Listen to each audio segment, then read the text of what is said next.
भूपेंद्र जी, waste Bengal से। राधे राधे। राधे राधे महाराज जी। महाराज जी, 6 महीने से आपका एकांतिक वार्तालाप व सत्संग सुनकर बहुत प्रेरणा मिल रही है। महाराज जी, संतों का वाक्य है, नामा कहे त्रिलोचना, मुख से राम संभाल, हाथ पांव से काम कर, चित्त निरंजन नाल। के कहे अनुसार काम के साथ साथ नाम को संभालने की कोशिश है। बीच बीच में ऑफिस में कुछ ऐसा होता है जिससे सीनियर किसी टीम सदस्य एवं स्वयं पर नाराज होते हैं। मैं उस स्थिति में एक दृष्टा की तरह शांत रहता हूं, परंतु ये घटना कई दिन तक मन को जलाती रहती है कि ऐसा क्यों होता है। जब दृष्टा है तो फिर जलन कैसी, फिर प्रश्न कैसा, आपको समझना। अभी आप दृष्टा नहीं, आप लिप्त हो गए। आप दृष्टा नहीं रह पाए, आप लिप्त हो गए।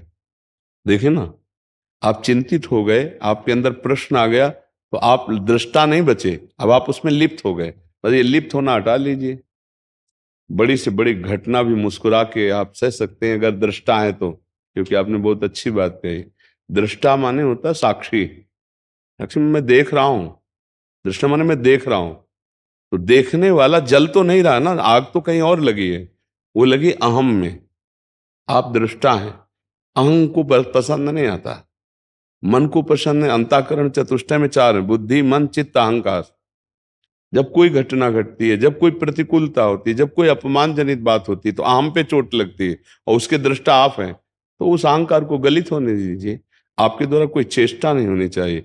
कई दिन तक आप उसमें जलते हैं तो आप दृष्टा कैसे हैं?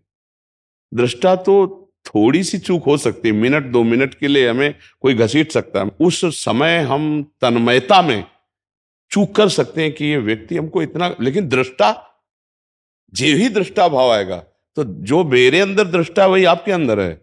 वो ये दृश्य है, शरीर दृश्य है, इसको मैं देख रहा हूं, लेकिन जो मैं देखने वाला है वो यहां भी वही है, वो यहां भी वही है, वो यहां भी वही है, वो यहां भी है। उस समय जब स्थिति होती है तो एकदम कूल रहते हैं और उसको देखते हैं कि भी वो क्या बोल रहे हैं, सुन रहे हैं। बाद में ऐसा होता है कि भी मैं तो किसी को दुख नहीं। आपने सत्य क्यों माना? उसे नाटक को नाटक क्यों नहीं रहने दिया? आप उसे बाद में क्यों सत्य मान लिए? नाटक में नाटक रहने दीजिए तो आपको परेशानी नहीं होगी। ऑफिस में नाटक हो रहा है माया का, अब मैं सत्य हूं वो बुरा है, उसने ऐसा क्यों किया, तो आपने उस नाटक को सत्य मान लिया ना। नाटक मंच से जब उतरो तो उसे नाटक ही समझो, मुस्कुरा के चल दो। फिल्म देखने के बाद आपको मरने वाले का कोई गम होता है क्या?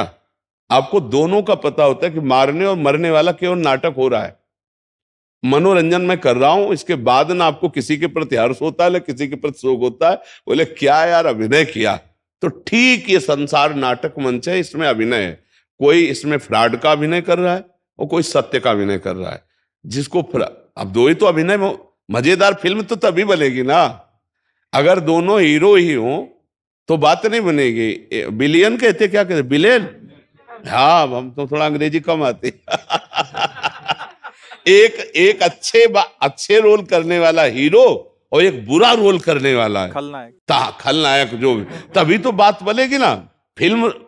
अगर हीरो का नाम पूछा जाता, खलनायक भी पूछा जाता, कौन है खलनायक, बोले अमुक, बोले तो यार देखने लायक है, मतलब अच्छा है। नहीं तो अब वो जो संसार का रोल है ऑफिस में, उसमें सात्विक भी है, राजसिक भी है, तामसिक भी है। तीनों रोल हैं।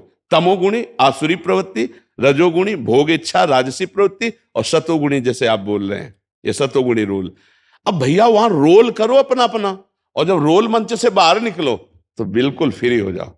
उस समय का रोल वहीं छोड़ दिया, उसका चिंतन नहीं करना। ऑफिस में फिर गए, फिर अपने रोल को वैसे ही करो। जो आपका पद है, जो आपका कार्य है, आप अपनी तरफ से ठीक रहो। वो अपना रोल गंदा कर रहा है, आपसे बड़ा है, वो आपको फंसाना चाहता है, आपको क्लेश देना चाहता है, तो आपको पता है कि कोई सत्य है, वो सत्य आपको फंसने नहीं देगा। ना प्रगट में पक्का मान लेना, अगर आपको भगवान पर विश्वास है तो जो भी उनका किया हुआ कार्य होगा बहुत मंगलमय होगा, निर्णय बहुत अच्छा होगा, क्योंकि आप सत्य पे चल रहे हो।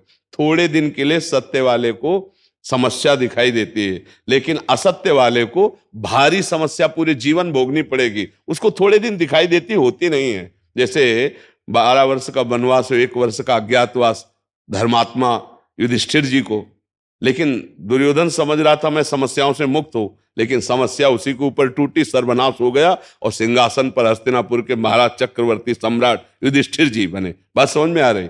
तो हम रोल को रोल समझें। ये संसार में एक हमको नाटक दिया गया है, पति का नाटक, पत्नी का नाटक, पुत्र का नाटक, पिता का नाटक, एक नौकर का नाटक, एक स्वामी का नाटक, जिसको जो मिला हो, एक किसान का नाटक, एक व्यापारी का नाटक, तो हम उसमें परफेक्ट उतरे। जैसे साधु का नाटक मिले तो आपको एक्टिंग पूरी वैसे, तभी आपको डायरेक्टर स्वीकार करेगा। नहीं, ध्यान पूरा वैसे ही नाटक करना पड़ेगा। वो जानता मैं साधु नहीं हूं, 2 घंटा के रुपए के लिए साधु भला हो। ऐसे ही पूरा संसार जगन नाटक भाई भवा, गोपाल शास्त्र नाम में या नाटक, ना कोई स्त्री है ना कोई पुरुष, सब में वही राम, वही हरि, वही रमा हुआ है। अब कहीं फ्रॉड का नाटक भगवान ने उसको दिया है, अब आप क्यों जल रहे हो? वो अपनी पूरी फ्रॉडगिरी तो पूरी करेगा, क्योंकि नाटक भगवान ने दिया है उसको, कि उसको फ्रॉडगिरी ही करनी, चाहे तुम लाख उपदेश कर लो, कुछ नहीं समझेगा, क्योंकि उसको नाटक दिया। 3 गुण है, सतोगुण, रजोगुण, तमोगुण। अगर तमोगुणी रोल में वो है तो तमोगुणी ही रोल करेगा, चाहे जितना आप सतोगुणी हाथ जोड़ो, वो अपने रोल करेगा। तो भैया आप अपना रोल निभाइए, वो अपना रोल निभा रहा है। अच्छा, इसको हम क्या करते हैं, रोल रोल नहीं रह जाता, स्वांग स्वांग नहीं रह जाता, इसे हम सत्य मान लेते हैं, फिर गड़बड़ हो जाता है। आप सत्य मान लिए तभी तो आप विक्षेप को प्राप्त होते हैं, अगर स्वांग है तो नहीं। तो आप बहुत अच्छे विवेकवान हैं, सत्य मानिए परमात्मा स्वरूप को, इसे नाटक मानिए। तो आपको जो गाली दे रहा है, आपका अपमान कर रहा है, आपको नीचा दिखाना चाहता है, वो नाटक कर रहा है। आप अपने नाटक में मत फेलो। विजय किसकी होती, फिल्म में भी देख लो, अच्छे आचरण करने वाले की विजय दिखाई जाती है और गलत आचरण करने वाले का नाश दिखाई देता है, क्योंकि ये सिद्धांत है। तो आप अपने नाटक पे, आप दुखी क्यों होते हैं? सच्ची बात समझ पा रहे नहीं आप? सच्ची बात समझ, ये नाटक हो रहा है। गुरुमुख हो, गुरुवाणी के अनुसार नाम जप करो, सब में परमात्मा का भाव रखो, नाटक अपने अपने अनुसार वो करेगा। दुष्ट का नाटक भगवान ने उसको दिया, वो दुष्टता करेगा, डायरेक्टर ने उसको पास किया है दुष्ट भाव से, अब वो करेगा ना। अगर वो नहीं करता तो फेल हो जाएगा ना, तो उसका दुष्टता का नाटक पूरा चलेगा। आपको अपनी साधुता का नाटक दिखाना है, आपको अपने अच्छे कर्म दिखाने हैं। आप सात्विक हैं, आप सत्संग प्राप्त कर रहे हैं, आपके ऊपर भगवान की कृपा है, अर्थात भगवान रूपी डायरेक्टर चाहते हैं कि आप साधुता का रोल करो, एक अच्छी दैवी संपदा का रोल करो, तो आप वही रोल करो। केवल नाटक हो रहा है, मस्ती में रहो, सत्य को सत्य मानो और नाटक को नाटक मानो, तो जीत जाओगे। यहां सत्य को नाटक मान लिए और नाटक को सत्य मान लिए, इसीलिए परेशान हो रहे। ना कोई किसी की पत्नी है, ना कोई किसी का पुत्र है, ना कोई किसी का पति है, ना कोई किसी की माता है। सच्ची मानिए, वही आत्म तत्व एक है, ये नाटक हो रहा है। तो तुम पुत्र हो तो पुत्र का नाटक बढ़िया करो, जैसा किया जाता है, रोज पैर छुओ और वैसे ही सेवा, वैसे ही भाव। पति हो तो पति का नाटक, पत्नी हो तो पत्नी। अपने अपने नाटक में चूक हो रही, बस इसीलिए सब झगड़े हो रहे हैं, तलाक हो रही, इसीलिए मार पिटोल हो रही, कलह हो रही, अशांति हो रही, दुखी हो रहा है, डिप्रेशन में जा रहा है। नाटक को नाटक समझो तो मस्ती में रहोगे, पीटने के बाद भी मस्ती में रहोगे। क्यों? नाटक है। अब वो दुष्ट का नाटक करके पीट रहा है, तो हम साधुता का नाटक करके सह रहे। देखो, साधु क्यों मस्त रहता है? क्योंकि भगवान को सामने रखता है। बात समझना, संसारी आदमी क्यों चिंतित रहता है? क्योंकि संसार को सामने रखता है, बस अंतर इतना है। जब सामने भगवान तो मस्त नाच रहे। एक साधु को किसी ने पीट दिया, ईंट मारी तो माथे से खून। तो एक भले आदमी थे, वो ले गए अस्पताल। उनको अस्पताल में डॉक्टर ने दवा की, ऐसे की। तो डॉक्टर पूछा, किसने मारा? अब आप होश में बता सकते हैं किसने मारा? बोले हाँ, अच्छे से जानता हूं, जिसने मारा मैं जानता हूं। कौन है? बोले आप हो। बोले बाबा तुम्हारा दिमाग ठीक है? बोले आपने ही मारा, आप ही मुझे लाए और आप ही मुझे दवा करा रहे हो, अब मुझे भ्रम में नहीं तुम डाल सकते हो। डॉक्टर ने कहा बुरा फंसा रहे बाबा, ये हमको भी मतलब है। तो एक भगत थे, वो वहां आ गए। तो उन्होंने जब सुना तो उन्होंने कहा आप इनकी भाषा नहीं समझ रहे, ये उसी परमात्मा करके, उसी परमात्मा ने मारने का नाटक किया, उसी परमात्मा ने एक रूप में अस्पताल लाए और उसी परमात्मा वही एक रूप में डॉक्टर। आप ही मारने वाले हो, आप ही लाने वाले हो और आप ही बचाने वाले हो। तो जो संत होता है उसकी दृष्टि में भगवान रहते हैं, और जो संसारी होता है उसकी दृष्टि में संसार रहता है। संसार जब रहता है तो संसार दुखमय है, विषम है, चिंता, शोक, भय वो आता है। और जब भगवान रहता है तो मस्ती आती है। जैसे आप मान लो खड़े हुए, गाली दिए, दो तमाचा मारे, तो अगर भगवान को हम सामने रखते तो लगेगा भगवान इनके अंदर बैठ करके मेरा कोई पाप नष्ट करवा रहे हैं। तो राधा राधा राधा राधा राधा भगवान दृष्टि में रहेंगे तो कभी दुख नहीं रहेगा। ये मस्त रहो। ये जीवन मानव दे मस्ती के लिए मिला है। चार गाली मिले, मुस्कुरा के चल दिए। वो उसकी क्षमता गाली देने की, हमारी क्षमता सहने की है। बड़ा हुआ सहने वाला, लौट कर गाली देने वाला उसी के बराबर हो गया। ये बातें समझ में थोड़ा कम आती, ले आते।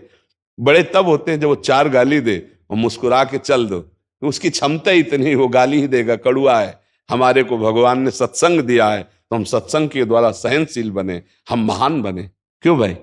हाँ बिल्कुल, मस्त रहो। नाटक को नाटक समझो, उसको वो नाटक दिया गया है, आपको ये नाटक दिया गया है। आप धैर्यपूर्वक ऑफिस में जाइए, अपने कर्तव्य का पालन कीजिए। धर्म पर चलने वाले को समस्या आ सकती है, पर धर्म के चलने वाले को कोई नष्ट नहीं कर सकता, ये बात समझ लीजिए।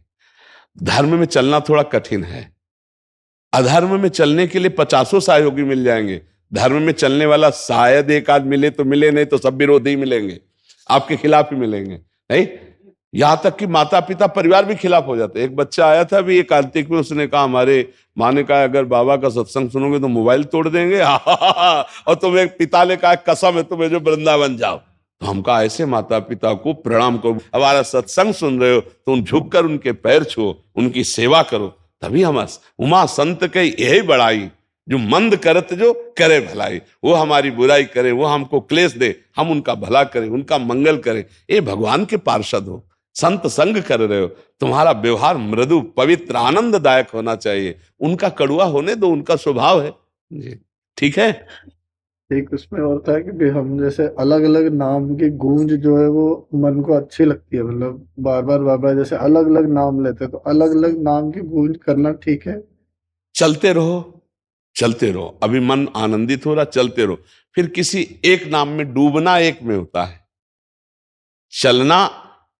जैसे हम अभी नए नए मार्ग में चल रहे हैं तो हम प्रारंभ में बहुत सी चालीसाएं पढ़ते हैं, बहुत से ग्रंथ पढ़ते हैं, बहुत से, लेकिन जब आखिरी स्टेज आती है तब एक मार्ग होता है, एक नाम होता है, एक ही अपने इष्ट होते हैं, उसी से प्यार। प्यार अनेक रूपों में नहीं हो सकता, एक रूप में होता है ना प्यार। ऐसे ही हमारा निरंतर सुमिरन का एक तार जो है वो एक ही नाम पे किसी। ये जरूर है कि अभ्यास के लिए थोड़ी देर मन इसमें लगा, थोड़ी देर मन इसमें लगा, थोड़ी देर इसमें, ये अभ्यास है। लेकिन स्थिति जब आएगी तब एकाकार होगी, एक ही नाम की गूंज हो रही, रात दिन उठते बैठते चलते फिरते वही नाम चल रहा है। पर इस स्थिति तक पहुंचने के लिए ठीक है, जो आप कर रहे हैं ये ठीक है, आप चलते रहिए, पर लक्ष्य बना लीजिए कि आना एक में ही पड़ेगा। एक नाम में अपने पूरे पावर को लगा दे तो दिमाग में चलने लगता है। अब जैसे हम कई नाम जब करते हैं तो कहो चार नाम ये चले, फिर वो चलने लगे, फिर वो चलने लगे, तो तन्मयता किसी में नहीं हो पाएगी। तन्मयता का मतलब होता है हम जप रहे हैं ये भी भाव खत्म हो जाए और वो चल रहा है, राधा राधा राधा राधा राधा। ये तो हम आपको सुना, धड़कन जैसे नहीं, धक धक धक, ऐसे स्वाभाविक राधा राधा राधा। अब कितना आनंद है, एक नाम में बस डूबा हुआ उपासक है। वही आंख खोले तो चल रहा है, बंद करे तो चल रहा है। अब थोड़ी देर ये, थोड़ी देर ये, थोड़ी देर ये, थोड़ी देर ये, तो इससे वो आपके संसार का चिंतन तो हटा। मन जो हमारा चंचल है वो अभी नाम में चंचल है, कभी ये पकड़ा कभी ये पकड़ा, पर अच्छा पकड़ रहा है, अच्छा है। पर आगे चलकर हम लक्ष्य बनाए एक में आकर के, जो बहुत प्यारा लगे, जो सहज में चले, उसी में चिपका दे मन को, बार बार वही नाम चलावे। जो नाम प्रिय लगे वही नाम, हमारा मन जो पकड़ लेना, राम हरि कृष्ण राधा, जो नाम पकड़ ले उसको पकड़ा दे। हाँ, पर कोशिश करे एक नाम अधिक देर चलाने की। अगर मन नहीं लग रहा है तो दूसरा नाम पकड़ ले, उसे माया में ना जाने दे, उसे ना चेंज कर सकते हैं। हाँ कर सकते हैं, वो बिल्कुल करना चाहिए। क्योंकि अगर मन नहीं लग रहा, मन का स्वरूप है नवम नवम, वो कई जगह भागकर आनंद लेना चाहता है, इसका स्वभाव बन चुका है। तो हम इसको ऐसे फंसाएंगे, 20 मिनट राधा जप लिए, अब भागना चाहता है तो 10 मिनट राम जप लिए, फिर 10 मिनट शिव जप लिए, 10 मिनट कृष्ण जप लिए, समझ रहे हैं? वो है तो नाम में ही ना।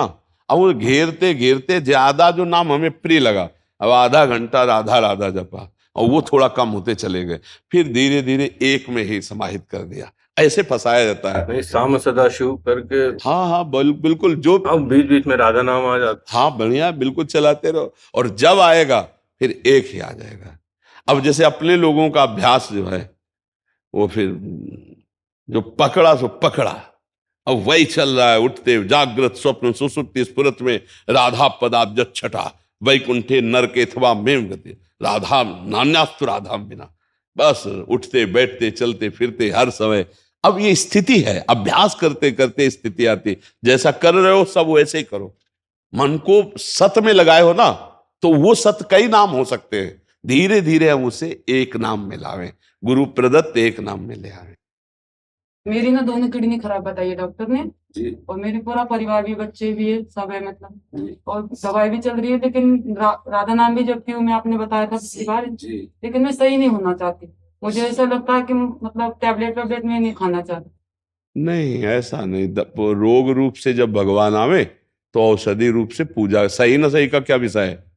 हठ ना करो, ऐसे रहो जैसे प्रभु। दवा ना मिले तो हम प्रभु के सहारे पड़ जाएंगे, जो मिल रही है तो हम उसको खा रहे हैं। हम क्यों कोई कि अब दवा नहीं लेंगे, दवा नहीं। हम ठीक नहीं होना चाहते, ऐसा हम क्यों कहें? हम नहीं जीना चाहते, हम ऐसा क्यों कहें? आप जिलाना चाहते हो तो जिला दीजिए, आपको बुलाना बुला लीजिए। आप रोग दिए हो तो दवा की भी व्यवस्था की हो। ये मस्त रहना सीखो, हठ नहीं। चतुरासी जी की पहली लाइन याद है? हाँ तो याद करो।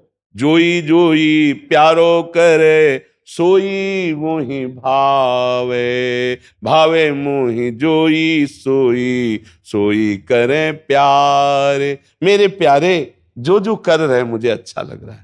प्यारे रोगी बना के रखना चाहते हैं तो हम राधा राधा राधा आपका नाम जप करेंगे, आपके द्वारा दी हुई औषधि पाएंगे, और अपना जीवन जितने दिन है वो सबके सुख के लिए व्यतीत करेंगे। आप इसकी चिंता मत करो। आपके ही बच्चे नहीं हैं, लाखों बच्चे हैं, सबका भरण पोषण भगवान करता है। अगर आपका शरीर पूरा हो जाता है तो आप जो नहीं कर सकते थे वो भी आपके बच्चों को दुलार प्यार देने के लिए हरि कोई व्यवस्था करेंगे। पूरे विश्व को भगवान संभाले, और फिर जिसके जैसे कर्म उसको भोगना पड़ता है। अवश्य में भोक्तव्यम कृतम करूं। तो मेरी तो प्रार्थना है कि आप हठ मत कीजिए। यदि आपको दवा मिल रही परिवार के द्वारा तो दवा पाइयो, जब तक शरीर में ताकत है सेवा कीजिए, और जब पड़े रहें तो राधा राधा राधा आप जैसे शादी रखे। हमारी तो यही प्रार्थना आपसे। ऋचा गांधी जी छत्तीसगढ़ से। राधा वल्लभ श्री हरिवंश महाराज जी, आपके चरणों में कोटि कोटि प्रणाम। महाराज जी, कर्म बांधता है और धर्म मुक्त करता है। धर्म और कर्म में से जीवन में किसकी प्रधानता? धर्म से ही कर्म होता है। जो धर्म पूर्वक कर्म होता है वो मुक्त करने वाला होता है। जो धर्म विरुद्ध कर्म होता है वो बांधने वाला होता है। कर्म दोनों में होते हैं। एक धर्म पूर्वक कर्म होता है और एक धर्म विरुद्ध अधर्म पूर्वक कर्म होता है। ऐसा नहीं कि कर्म धर्म कुछ अलग है। धर्म पूर्वक कर्म होना और धर्म के विरुद्ध कर्म होना। तो विरुद्ध कर्म जो धर्म के होता है वो बांधने वाला होता है, और जो धर्मयुक्त कर्म होता है वो फल प्रदायी होता है। और जो धर्मयुक्त कर्म को भगवान को अर्पित कर दिया जाता है वो कर्म योग बन जाता है, भगवत प्राप्ति का संयोग बना देता है। आप समझ पा रहे? तो धर्म विरुद्ध कर्म ना करे जो बांधने वाले होते हैं। धर्म विरुद्ध कर्म कौन है? जिसमें शास्त्र में निषेध किया गया है। तस्मात् शास्त्रम प्रमाणम ते कार्या कार्यो व्यवस्थितो। अब जैसे आपका स्त्री शरीर है, अब आपका परम धर्म है पति सेवा करना, परम धर्म है सास ससुर की सेवा करना, परम धर्म है पुत्रों को सद्भावना से पोषित करते हुए राष्ट्र सेवा भगवत सेवा के योग्य बनाना। ये धर्मयुक्त कर्म है। अब यही आप अपनी अनुकूलता का पक्ष लेकर के और पति विरोध, सास ससुर का अपमान करना, मनमानी आचरण, वो कर्म बांधने वाले हो जाएंगे। अपने धर्म के अनुसार जो कर्म किया जाता है उसमें बहुत बड़ी सामर्थ्य होती है। हम कई बार सुना चुके, अनुसुईया जी ने अपने पति अत्रि जी को भगवान मान करके आराधना की तो भगवान को 6-6 महीने के बालक बना दिए। भगवान शंकर और ब्रह्मा और भगवान हरि को 6-6 महीने के बालक बना के पालने में दुग्ध पान कराया कि आप हमारे पातिव्रत की परीक्षा लेने आए हो तो लो बालक बन के दूध पियो, 6-6 महीने के बना दिए। धर्म में बड़ी ताकत होती है। आज हमारा समाज धर्म विहीन मार्ग में जा रहा है, अपने अपने धर्मों का त्याग करके मनमानी आचरण हो रहे हैं। आज धर्म की प्रधानता ने धन की प्रधानता है। जहाँ धर्म की प्रधानता होती है वहाँ चरित्र की प्रधानता होती है, जहाँ धन की प्रधानता होती है वहाँ व्यभिचार की प्रधानता होती है। इसको गंभीरता से विचार कीजिए। और जब धर्म से होता है तो बुद्धि धर्मयुक्त, मन युक्त धर्मयुक्त और तन धर्मयुक्त। हमारे देश में तन को अधर्मियों ने जब छूना चाहा तो धर्मयुक्त तन वालों ने अपने हाथ से अपने प्राण गवा दिए, लेकिन तन को जिंदा नहीं छूने दिया कि हम अधर्मियों को छूने नहीं देंगे। ये धर्म। अब देखो विचार करके, क्या कोई धन के प्रति धर्म बुद्धि रखता है कि मुझे ये धन जो प्राप्त हो रहा है धर्म से प्राप्त हो रहा है कि अधर्म से प्राप्त हो रहा है? बस आज सबकी मानसिकता धन प्रधान हो गई है, सबकी मानसिकता भोग प्रधान हो गई है, सबकी मानसिकता इंद्रिय प्रधान हो गई। मेरी इंद्रियां राजी रहे जिन भोगों में, वही ये पतन का मार्ग है, ये बांधने वाला है। अगर धर्म पूर्वक कर्म किया जाए तो भगवान को प्रसन्न करें। धर्मो रक्षति रक्षिता, धर्म उसकी रक्षा कर लेता है। पर बहुत कठिन हो रहा है। ये तो हम प्रणाम करते हैं आप सबको कि इस कलिकाल में संतों की बात सुनने आए हो, नहीं तो मनमानी आचरणों से ऐसी बुद्धि अपवित्र हो गई है कि शास्त्र और संतों की बात सुनने लायक नहीं रह गई। सुनने लायक वो सुनना भी नहीं चाहते हैं।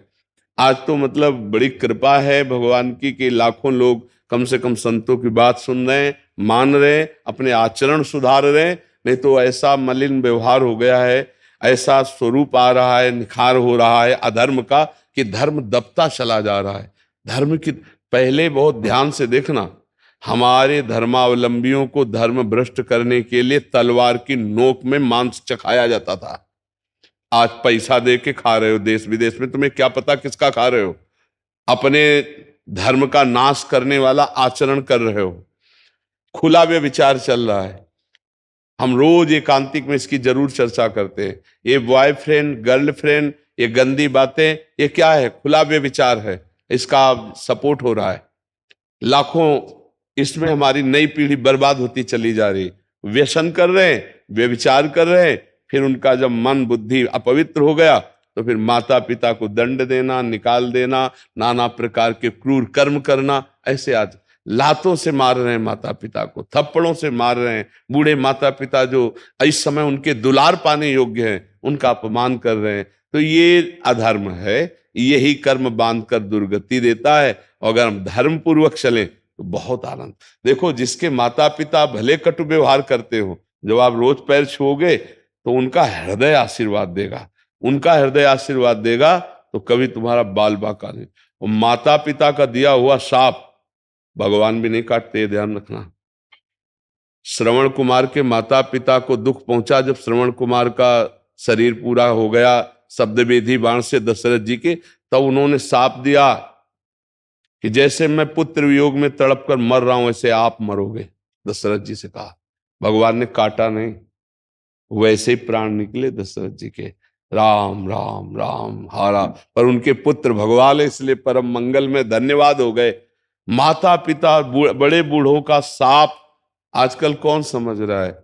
बहुत बहुत सावधान। आप चाहे बहू हो या बेटा हो, आप अपने माता पिता सास ससुर को भगवान मानकर उनकी सेवा करो। भले वो कड़वा व्यवहार करे, भले वो आपकी निंदा करे, भले वो आपका दुर्व्यवहार का बर्ताव पेश कर रहे हैं समाज में, लेकिन आप अच्छा व्यवहार करो तो उनका हृदय से जो आशीर्वाद होगा वो आपका मंगल कर देगा।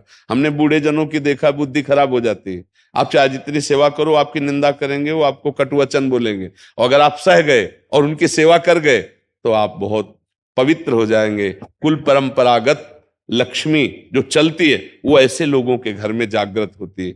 ये 4 दिनों की चकाचौंध और फिर नष्ट हो जाना, ये ठीक नहीं। इसलिए धर्म से चलो। धर्म वही है जिसे शास्त्र कहता है, और शास्त्र सम्मत धर्म करने वाला सदैव सुखी रहता है। मनमानी आचरण करने वाला बंधता है और क्लेश को प्राप्त होता है। आशीष गाबा जी गुरुग्राम से। गुरुदेव, आपके चरणों में कोटि कोटि प्रणाम।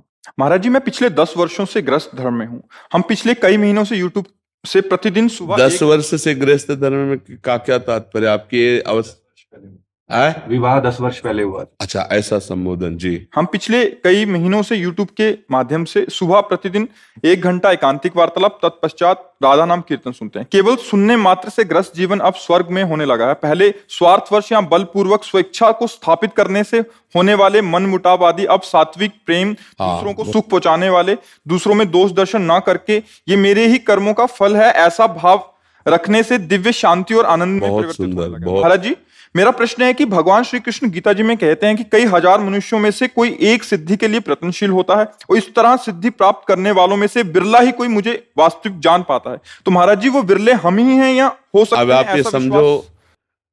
कई अरबों जीव हैं, अरबों जीव, करोड़ों की तो बात जाने दो।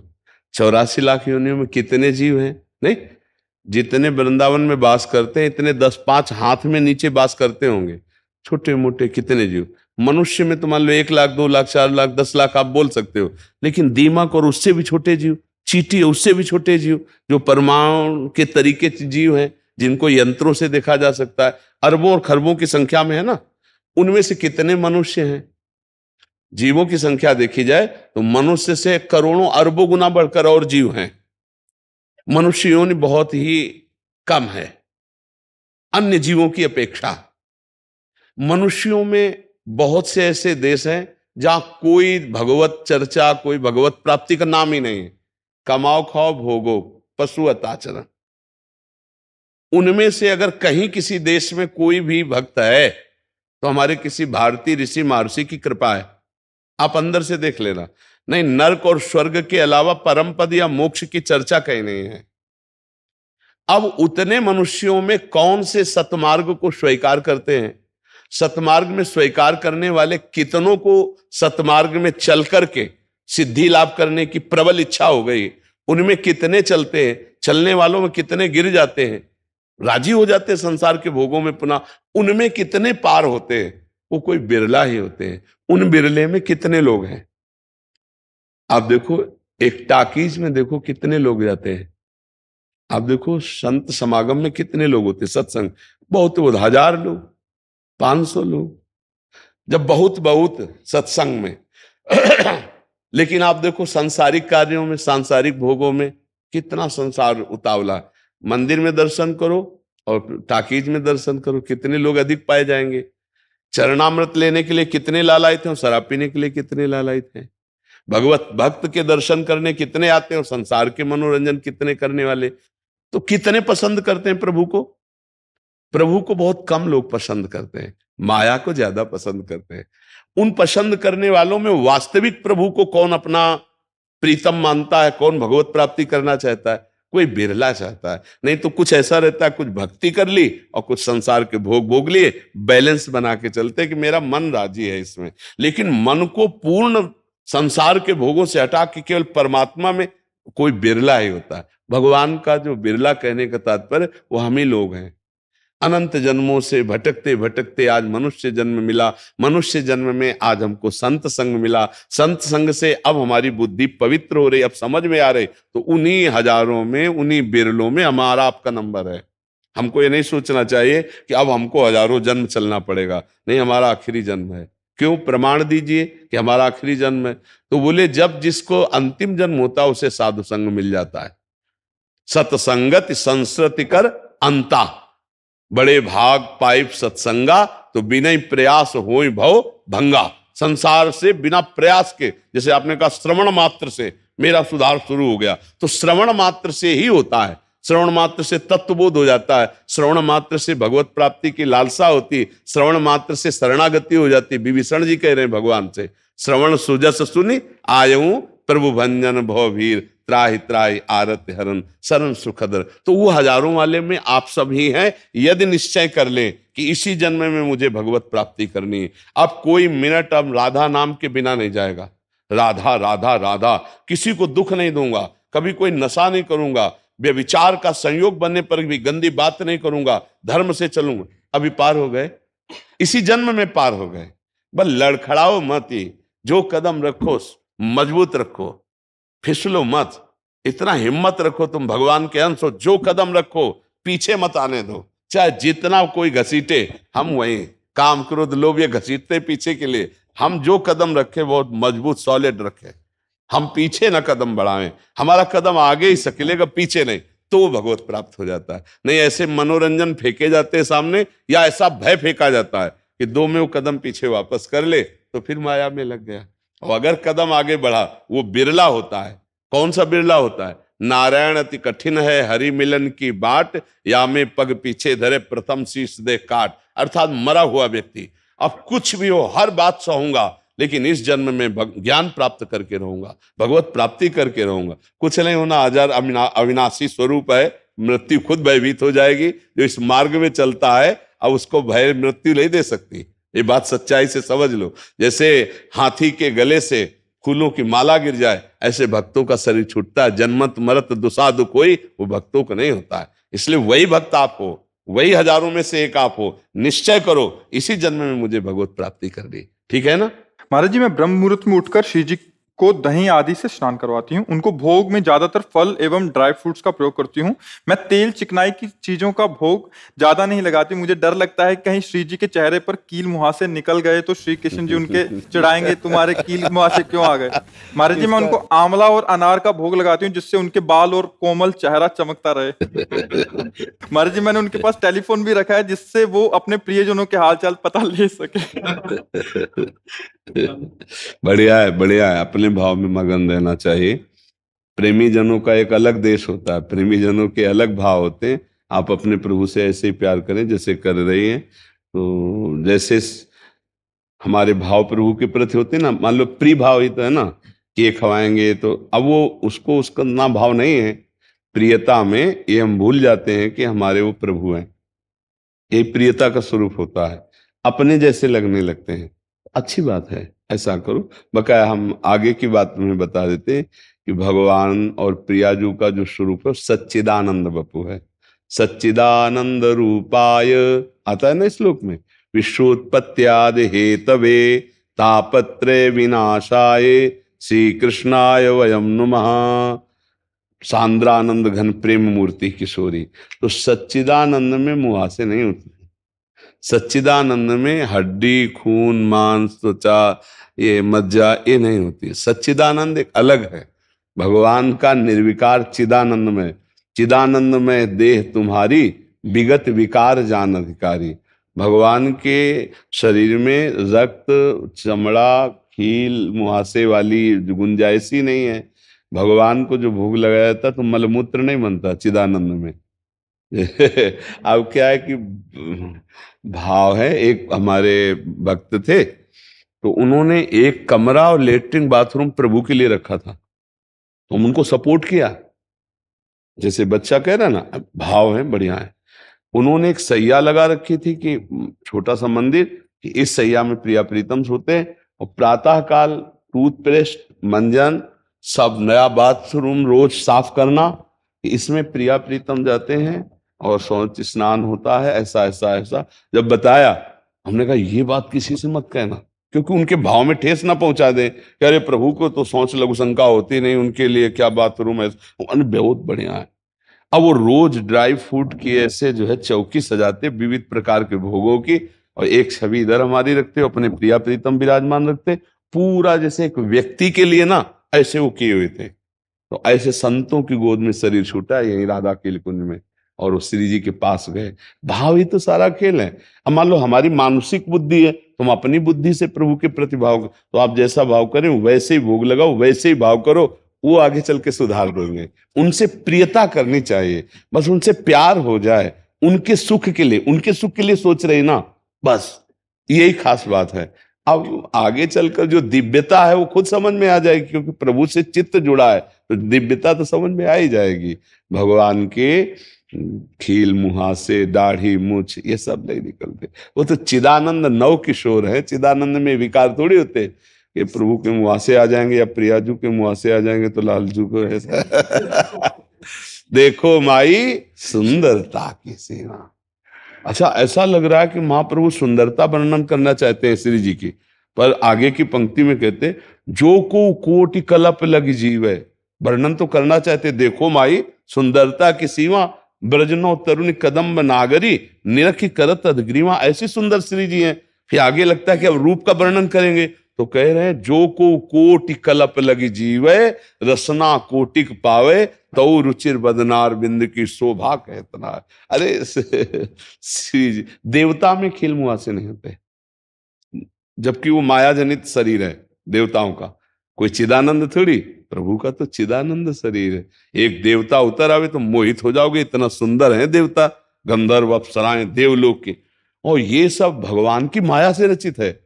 भगवान सच्चिदानंद में है। अब सच्चिदानंद का पता ही नहीं तो कैसे जानेंगे सच्चिदानंद। इसलिए बढ़िया है, आप अपने भाव में मगन रहो बिल्कुल। अब आपके ठाकुर जी आप जैसे ही हैं, आप जैसा भाव करो, ये था माम प्रपद्यन्ते तास्तते भजाम में, हम भगवान को जैसे भजे वैसे ही भगवान भाव से उसको सुख प्रदान करते हैं जी। हाँ, सबसे प्रार्थना है अपनी तरफ से, कोई नशा मत कीजिए, मांस आदि मत खाइए, पराई माता बहनों की तरफ जो व्यभिचार दृष्टि चल रही, ये बहुत गंदी बात है। तुम्हारे पुण्य नष्ट हो जाएंगे, तुम्हारी बुद्धि भ्रष्ट हो जाएगी, तुम्हारे ऐसी समस्याओं में फंस जाओगे कि जीवन व्यर्थ लगने लगेगा। हमारे शब्द नोट कर लेना, तुम्हारा जीवन व्यर्थ हो जाएगा अगर व्यभिचार दोष से युक्त हो गए। तो इसलिए ये 3 बातें, इनको छोड़ दो और जितना बने नाम जप करो, और जिसके घर में बूढ़े माता पिता हों उन्हें भगवान मानकर सेवा करो, चाहे जैसे वो गाली बकते हो। ये हमारी प्रार्थना है सबसे। अपने बड़े बुजुर्गों का यदि अपमान किया तो फिर चाहे जिस मंदिर में जाओ वहां तुम्हारा कल्याण होने वाला नहीं। ये हम आपको आंतरिक बात कहते हो। हर एकांतिक में हम ये कहना चाहते हैं कि अपने बड़े बूढ़ों को भगवान के समान पूजो। उनकी बुद्धि उस समय आपके प्रतिकूल हो सकती है, लेकिन आपको उनके प्रतिकूल नहीं होना। जैसे हम बच्चे थे तो अपनी माँ की गोद में हक देते थे, अगर आज वो बूढ़े हैं चारपाई में हक देते हैं तो मेरा कर्तव्य बनता है उनकी सफाई करें, उनके कपड़े धोएं। ऐसा नहीं कि उनको मारें पीटें, घर से निकाल दें। ऐसा व्यवहार जो आज हमारी समाज में होने लगा है, इसलिए हम हर एकांतिक में प्रार्थना करते हैं और ये बात हर एकांतिक में डाली जाए, जिससे हमारे नौजवान, हमारे भाई लोग समझें कि मंदिर जाना उतनी खास बात नहीं है जितना माँ के चरणों को में दुलार मिला है उनकी सेवा करना है। बूढ़ी माँ है, बूढ़ी दादी है, बूढ़ी सास है, बूढ़े ससुर हैं, बूढ़े पिता हैं, इनकी सेवा कर लो। मंदिर कभी भी नहीं जाओगे तो भी भगवान प्रसन्न हो जाएंगे। बोले प्रमाण दो, जैसे होता है ना प्रमाण दो, तो देखो पुंडरीक जी ने अपने माता पिता की सेवा की तो आज जो विट्ठल भगवान महाराष्ट्र में ना, वो आके दर्शन दिए थे केवल माता पिता की सेवा के प्रभाव से। आज माता पिता वयोवृद्धों का अपमान हो रहा है, इसलिए हमारी प्रार्थना है आप सब लोगों से, नशा मत करो, मांस मत खाओ, व्यभिचार मत करो, बड़े बूढ़ों की खूब सेवा करो। सुषमा शर्मा जी, राजस्थान। राधा वल्लभ श्री हरिवंश। महाराज जी, मैं एक शिक्षिका हूँ। मेरा पद स्थापन जिस जगह पर हुआ है वो विशेष जनजाति की बस्ती है। महाराज जी ने वो लिखा है। वैसे इनका मुख्य कार्य है चोरी, डकैती, व्यभिचार आदि। उनके घर से ही ये संस्कार मिलते हैं उन्हें। मेरा प्रश्न है कि मैं उन्हें जिस प्रकार आध्यात्मिक राह पर लेकर आऊं वो कैसा रहेगा महाराज जी मार्ग? मतलब इनका कहने का मतलब जहाँ एक टीचर हैं ऐसी जगह पे हुआ है जहाँ सब चोरी डकैती घर से ही उनको सिखाया जाता है, बट मेरा उधर अभी कार्य हो गया, कार्य क्षेत्र हो गया, पर मैं कैसे आध्यात्मिक ऊर्जा के द्वारा हाँ, इसका परिवर्तन इसका परिवर्तन तो तभी हो सकता है जब हमें भगवान नाम जप का बल हो। क्योंकि बौद्धिक स्तर किसी का पलट देना ये केवल भजन बल से हो सकता है, केवल उपदेश से नहीं हो सकता। मान लो हम केवल पढ़ लिख कर उपदेश दें, इससे परिवर्तन नहीं होगा। जब स्वयं में हमारे तप बल होगा, भजन बल होगा, तब हम बदल सकते हैं। नहीं तो दूसरा, बहुत चोर और हिंसक को जब कोई महात्मा मिला और उपदेश किया तो उसका जीवन बदल गया। इतिहास साक्षी है, संतों के चरित्रों को पढ़ के देखो। तो खूब नाम जप करो और उनमें भगवत भावना करो कि हे प्रभु, ये रूप में आकर के चोरी डकैती या जो भी गलत काम, इनके यंत्र का प्रभाव, लेकिन आप जो पावर हो वो मुझे पता है कि आप सबके अंदर। प्रभु मेरा सहयोग करो, इनकी बुद्धि का परिवर्तन करो, इनके जीवन परमानंद में आपके चरणों में लगे, ये सच्चे आचरण वाले बने। भगवान से प्रार्थना और नाम जप। मुझे तो यही लगता है कि भगवत बल के सिवा कोई किसी की बुद्धि को बदल नहीं सकता। अगर किसी का परिवर्तन हो रहा है तो भागवतिक बल से हो सकता है, बौद्धिक स्तर से किसी का परिवर्तन, वो आपका उपहास करेंगे क्योंकि उनके हृदय में रजोगुण है, तमोगुण है, उद्दंडता है। तो वो टीचर को गुरु थोड़ी मानेंगे, वो तो आपका उपहास करेंगे, आपकी अवहेलना कर देंगे। यदि आप में नाम जप और प्रार्थना बल है तो प्रार्थना बल और नाम जप से किसी को भी सुधारा जा सकता है, और उसके लिए स्वयं में भजन होना अति अनिवार्य है। तो आप नाम जप कीजिए और भगवान से प्रार्थना कीजिए, सब में सद्भावना कीजिए, तो परिवर्तन तो निश्चित है। महाराज जी कुछ चरित्र भी सुना सकते हैं, जैसे कुछ भक्तों के चरित्र हों, या सुनेंगे? अपवित्र बुद्धि वालों में कोई प्रभाव नहीं पड़ेगा। जिनका जैसे स्वभाव बन चुका है ना पवित्र, अब उनको दया धर्म की बातें अच्छी नहीं लगती। जो ममता रत सन ज्ञान कहानी, अति लोभी सन विरति बखानी, तो ऊसर वे बीज फल जथा, जैसे तो उनको अगर वो प्रिय प्रार्थना मान ले कि थोड़ा नाम जप करने लगे हो और आप खूब नाम जप करें और वो संकल्प करके उनको दें कि इनकी बुद्धि सुधरे, तो मुझे लगता है परिवर्तन हो सकता है। हाँ, और जब हम नाम जप करेंगे तब फिर चरित्र सुने तो प्रभाव पड़ेगा, क्योंकि अपवित्र बुद्धि अवहेलना कर देगी, वो मानेगी ही नहीं। ये सब पुरानी लिखी पड़ी बातें हैं। भगवान का नाम जप करोगे तो तुम्हारे अशुभों का नाश होगा, और सुंदर बुद्धि होगी तो अच्छे कर्म करोगे, सुख प्राप्त होंगे। दुख किससे मिलते हैं? पाप कर्म से। कर क्या रहे हो? पाप कर्म। तो मिलेगा क्या? दुख। चाहते क्या? सुख। ये उल्टा बुद्धि हो गई। देखो ना, जितनी जेल भरी है वो सब सुख प्राप्ति के लिए भरी, सुख प्राप्ति के लिए किया, और परिणाम में जेल। जितने रोग हो रहे हैं ये सब सुख प्राप्ति के लिए कोई पाप किया, उसी का फल भोगना पड़ रहा है। हमारा मतलब है कि हमें सुख चाहिए, लेकिन हमसे क्रियाएं होती हैं दुख प्रदान करने वाली, पाप कर्म की, वही हमें सुधारना है शास्त्र स्वाध्याय करके, संतों के पावन वचनों से। पर जिनकी मलिन बुद्धि है वो संतों के वचन ही नहीं सुनेंगे, वो शास्त्र स्वाध्याय ही नहीं करेंगे। अब उनके लिए चाहिए हमारा भजन, हम खूब डट के भजन करें और उनका मंगल, तो उनकी बुद्धि का परिवर्तन, जैसे संतों के वचनों से बुद्धि का परिवर्तन होता है, उसमें गुरु कृपा, भगवत कृपा, भजन बल, तप बल सब एक साथ लगता है, तब जाकर के सामने वाले की बुद्धि बदलती। कि भाई हम जब से सुना तब से मांस छोड़ दिया, मदिरा छोड़ दिया, गंदी बात छोड़ दी, भजन की। तो ये ऐसे नहीं होता है, ये भगवान के बल से होता है, भगवत बल से होता है। वही बल आप धारण करो, नाम जप करो, भगवत प्रार्थना करो, तो परिवर्तन हो सकता है। क्योंकि दुष्ट स्वभाव और पाप स्वभाव वालों को भगवत चर्चा अच्छी ही नहीं लगती। पापवंत कर सहज स्वभाव, भजन मोरते भाव लगाओ, जो पे दुष्ट हृदय सोई होई, मोरे सन्मुख आओ की। पर दुष्टों का भी सुधार करने के लिए हमारे भजन से, हमारी प्रार्थना से भगवान उनका परिवर्तन करते हैं। तो ये हम कर सकते हैं कि हम देखो, संत जन यही करते हैं, एकांत में भजन करते कि सर्वे भवंत सुखिना, सर्वे संत निरामया। तो उनका वो संकल्प जाता है और सामने वाले की श्रवणेंद्रिय से वचन जाके उसका परिवर्तन कर देते हैं। भजन बल से परिवर्तन हो सकता है, वहां बुद्धि की प्रवीणता से परिवर्तन नहीं हो सकता। अध्यात्म के द्वारा हम उनका परिवर्तन कर सकते हैं। और हमारी सबसे प्रार्थना है, अपने बूढ़े माता पिता की सेवा करो। जो बूढ़े माता पिता का अपमान कर रहे हैं, बूढ़े माता पिता को कष्ट दे रहे, खोपड़ी के बल खड़े होकर तपस्या करो, फिर भी नरक जाओगे। पक्की बात समझ लेना। आज का जो समय, वातावरण जो बढ़ रहा, बहुत ही निंदनीय बात है कि जिन माता पिता ने हमको इतना बड़ा किया उन पर हम हाथ उठावें। आज हम सत्संग में भी बोले कि देखो कैसे बूढ़ी माई को मार रहा है जवान लड़का लातों से, देखो कैसे माता पिता को बहू और बेटा मिलकर के मार रहे हैं दरवाजा बंद करके। अरे यार, उसकी कोख में तुम पले हो, दूध पिलाया है, वो तुम्हारी सौत फेंकी है, वो माँ है, वो पिता। बुढ़ापा में बुद्धि खराब हो जाती है। बूढ़े लोग कुछ भी बोलते रहते हैं, चाहे जितना आप अच्छा भोजन दो, वो सबसे निंदा करेंगे कि लड़का ये बहू हमको बहुत कष्ट देते। वो तुम्हें सहना होगा, चुपचाप सहकर उनकी सेवा करो तो भगवान की कृपा हो जाएगी। इस समय सबसे ज्यादा हमें आवश्यकता है अपने घर गृहस्थी के धर्म का निर्वाह करने की। जो गृहस्थी में वो बात अच्छे से समझे। ये जो आज का वातावरण चल रहा है, गृहस्थी का सत्यानाश करने वाला चल गया है।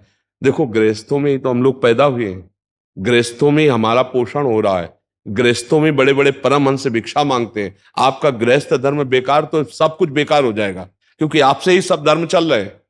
सारे धर्म आपसे चल रहे हैं, गृहस्थ धर्म से ही सब चल रहे हैं। क्योंकि हम लोग परमहंस संत जन पैदा भी तो गृहस्थों के यहाँ होते हैं और पलते भी तो गृहस्थों से ही है। अगर आप भ्रष्ट, तो हमारी बुद्धि कहां से भ्रष्ट नहीं हो जाएगी? हमारी बुद्धि भी भ्रष्ट हो जाएगी। इसलिए हमें सबसे बड़ी चिंता हो रही है कि आज हमारी समाज बिगड़ती चली जा रही। सुंदर पति है, स्वस्थ पति है, और दूसरे पुरुष से राग कर रही, सुंदर स्त्री है, प्यार करती है, वो दूसरी लड़की से प्यार कर रहा है, अब वो गृहस्थी चल पाएगी? जिस दिन ये सब भेद खुलेंगे उस दिन नरक हो जाएगा घर, नहीं हो जाएगा? अच्छा, अब वो इतनी आधुनिकता में है बहू कि उसको सास की सोच फेंकने की कहीं भावना ही नहीं है।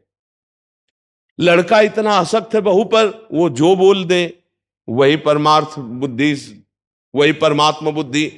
अब दोनों मिलकर के वो बूढ़े माता पिता को मार। हम ये नहीं कहते कि माता पिता गलत नहीं, लेकिन उनकी बुद्धि खराब हो गई है, वृद्धावस्था। तुम तो जवान हो, जैसे तुम छोटे थे तो तुम्हारी बुद्धि खराब थी, कहीं सोच कर दिया, कहीं लघुशंका कर दिया, कभी माँ ने तुमको डांटा, तुम्हारी सोच फेंकी लघुशंका। अब उनकी अवस्था है, बालवत अवस्था वृद्ध जनों की होती है, वो गाली दे सकते हैं, उनकी सेवा करो। सबसे बड़ा उपदेश यही है, नशा मत करो।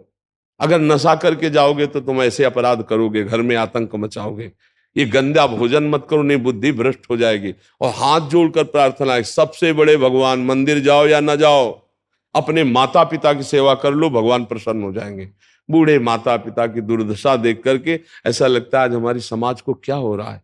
अरे ऐसे मार रहे जैसे जानवर को मार रहे हो, बूढ़े माता पिता को। आप लोग तो इस विषय को देखते होंगे, जानते होंगे।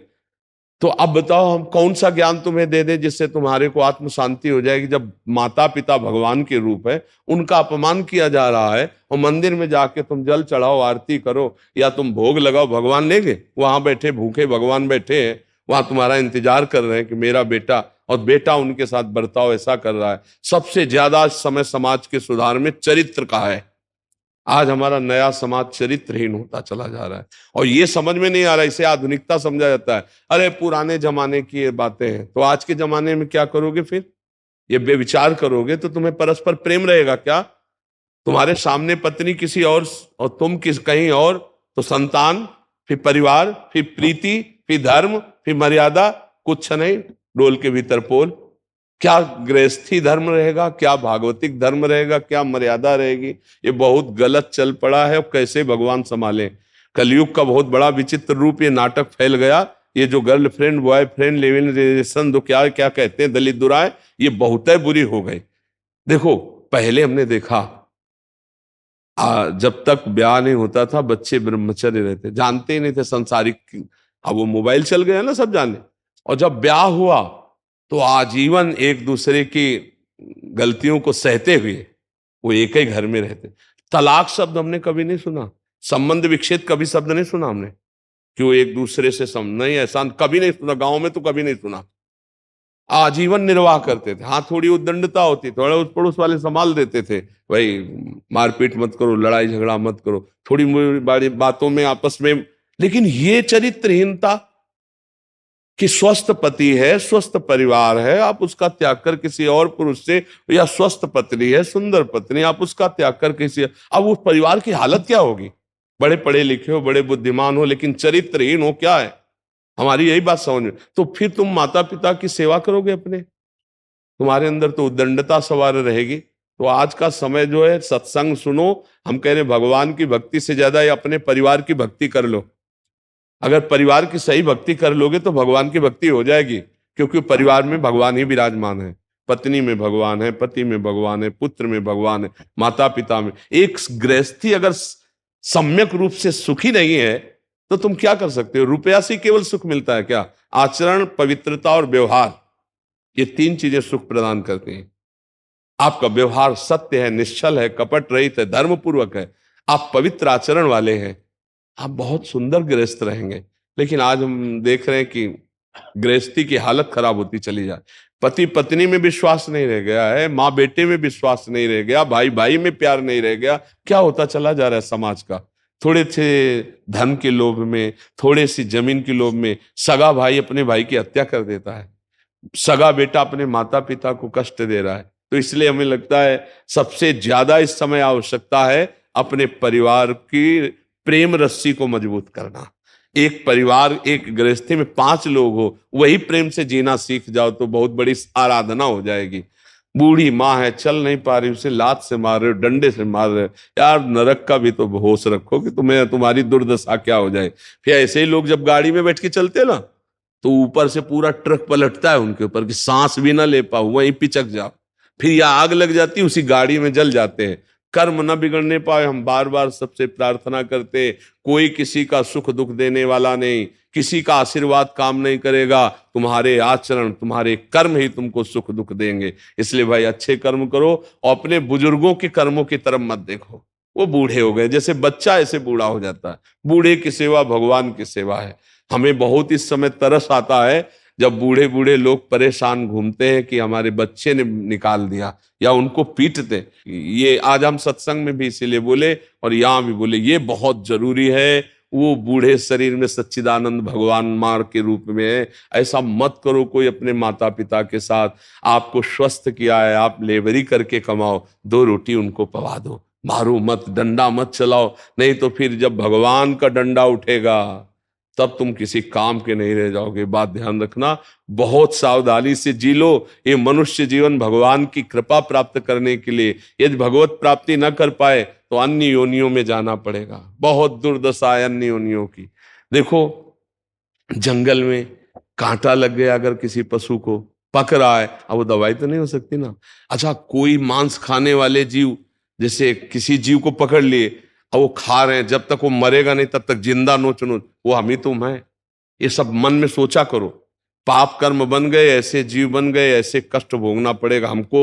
ये अवसर मिला है कि हम सारे कर्म नष्ट करके भगवान की प्राप्ति कर सकते हैं। इसलिए अच्छे आचरण करो, नाम जप करो, कोई नशा मत करो और बड़े बूढ़ों की सेवा करो। अगर अड़ोस पड़ोस में कोई ऐसा बड़ा बूढ़ा हो कि उसकी सेवा करने वाला ना हो तो थोड़ा समय दे दे। अपने पास पैसे हो तो उनको खान पान की सामग्री अर्पित कर दे।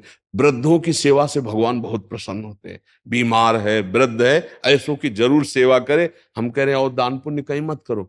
आस पड़ोस में कोई बूढ़ा हो ना, उसको कपड़े, उसके भोजन, उसकी देख रेख कर लो। और अगर कोई मर रहा हो तो उसके पास जाके राधा राधा चिल्ला दो, उसका कल्याण हो जाएगा तो तुम्हारा कल्याण हो जाए। एक का कल्याण कर दिया तो काम बन जाएगा। मरते समय नारायण बोला ना उस आजा मिलने, तो भगवान के पार्षद आ गए ना। तो ऐसे तुम सुना दो जाके, जैसे कोई मर रहा है, बस वहां गए 2 मिनट में राधा राधा राधा राधा राधा राधा, और बस चले आओ। अगर उसके कान में पड़ गया है तो उसका मंगल हो जाएगा। उसका मंगल होगा तो उसका आपको पुण्य मिलेगा, आपका मंगल हो जाएगा। मनुष्य जीवन में एक दूसरे का हित करने के लिए हमको, पर हित सरिस धर्म नहीं भाई, इससे बड़ा कोई धर्म नहीं।